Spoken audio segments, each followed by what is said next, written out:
Salut à tous, c'est Canarino, je vais se retrouver pour une nouvelle vidéo. Alors voilà, ça fait 2 semaines que j'ai pas fait de vidéo. Parce que là, cette semaine, j'étais en vacances, donc j'étais pas chez les oiseaux. Mais maintenant, je vais vous faire une petite vidéo parce que il y a un petit peu de nouveau, mais on arrive à la fin. Il y a beaucoup d'oiseaux qui ont plus de nid. Surtout de ce côté, on peut voir, hein. Il n'y en a presque plus aucun qui ont les nids. Mais je vais vous montrer. Donc voilà.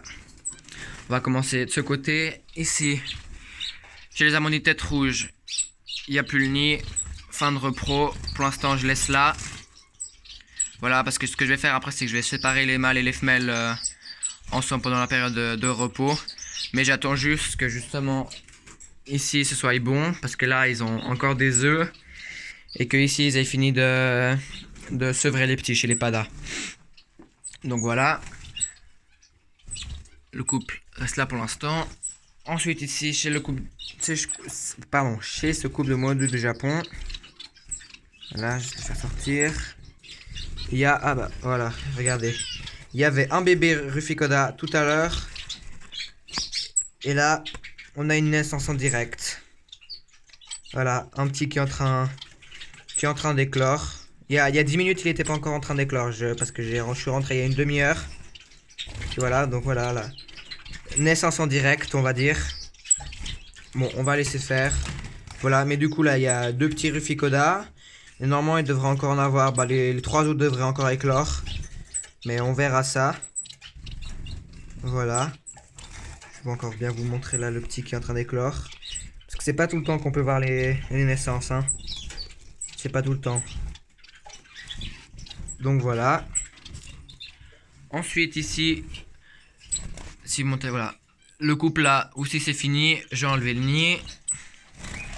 Les deux femelles, parce que là, ces deux femelles ici, là, ils avaient un nid, ils avaient pondu des œufs, mais à eux, donc, puisque c'était deux femelles, pas rien. Donc j'ai enlevé le nid. Ensuite ici, chez ce couple là, j'ai de la peine. Ils ont un petit gouttelette, je vais vous le montrer. Alors voilà, je sais pas si on va bien voir. Voilà, mutation classique. Il a bien grandi, donc voilà, ils le nourrissent bien. Donc je vais le reposer. Donc voilà. Ensuite, chez ce couple là, en train de couver, je leur ai passé les œufs de couper. Voilà, parce qu'ils couvent pas, du coup j'ai passé là. Puis on verra si c'est fécondé ou pas.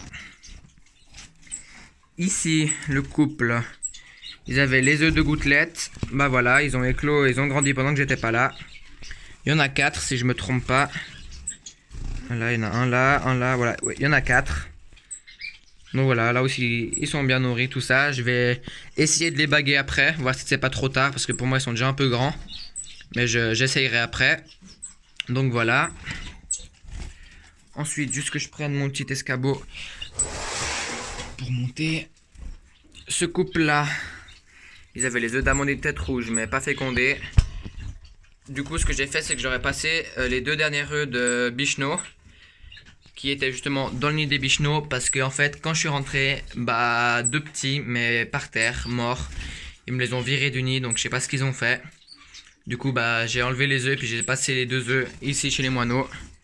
Donc on verra si ils éclosent et s'ils s'en occupent. Et ici, chez ce couple, par contre, où il y avait justement les petits bicheno, bah super, tout se passe bien. Ils ont très bien grandi, voilà.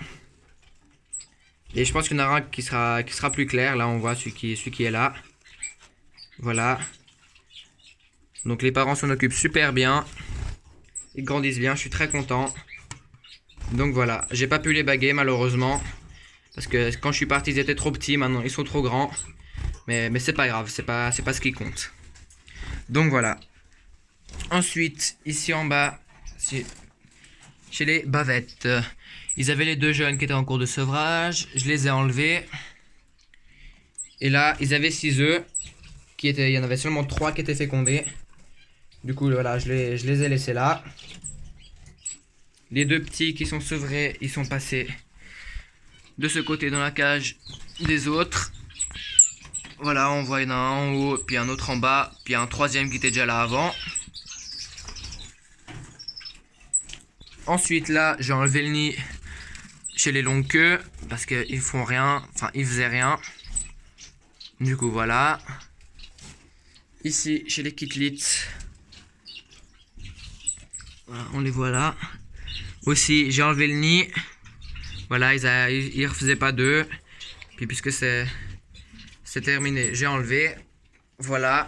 En plus la femelle ces derniers jours, enfin avant que je parte, elle me semblait un peu faible. Du coup voilà, mais maintenant elle va mieux.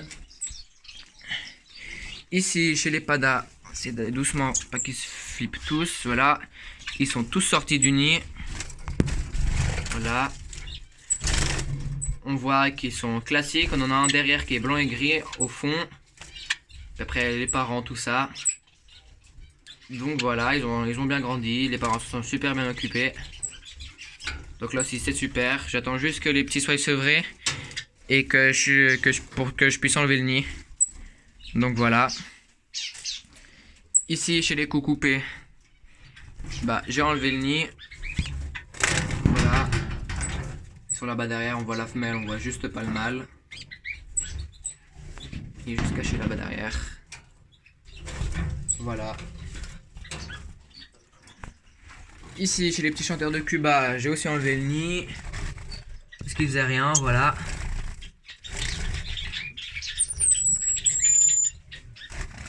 Ensuite, chez les gouttelettes, là aussi j'ai enlevé le nid. Voilà. Ici, chez les modestes, qui ont toujours les 3 petits qui sont normalement sevrés, parce que je les ai vus avant manger les 3 par terre. Mais je les ai juste pas encore séparés. Voilà, on voit là, il y a un petit devant, un petit qui est parti derrière, un petit qui repasse, le papa qui est derrière. Et bonne nouvelle, dans le nid, on a la maman. Je vais la faire sortir et voilà. Il y a 6 œufs et sur les 6, il y en a 5 qui sont fécondés. Donc voilà, je vais les laisser faire, je vais bientôt séparer les petits. Voilà, je vais faire la mise au point. Ici chez les papes, bah, j'ai aussi enlevé le nid. Hein. Voilà, ils faisaient rien. Donc voilà.